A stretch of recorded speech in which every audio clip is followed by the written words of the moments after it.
కిరీటం, చేతుల్లో మేకులు, పాదాల్లో మేకులు. ఆయన రక్తం, రక్త ప్రోక్షణం పాప విమోచనం అన్నట్లుగా మనందరి సర్వమానవాళి పాపాల కొరకై ఆయన రక్తమును చిందించాడు సార్. సమాధి చేయబడ్డాడు, తిరిగి లేచాడు. కనుక ఒకటి ముగించాను, రాజులను నియమించిన వాడు దేవుడే. రెండవది సార్, ప్రజల ఎడల రాజుల పని. అంటే ప్రజలందరూ మా ఎడల రాజులైన మీ పనిని గురించి బైబిల్లో ఇలా రాయబడి ఉంది సార్.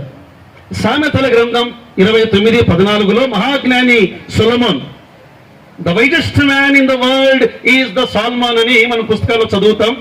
ఆయన 40 ఏండ్లు ఇశ్రాయేలు దేశాన్ని పరిపాలించాడు. ఆయన ఇలా అన్నాడు సార్, ఏ రాజు దరిద్రులను సత్యముగా న్యాయము తీర్చునో ఆ రాజు సింహాసనము నిత్యముగా స్థిరపరచబడును. మేము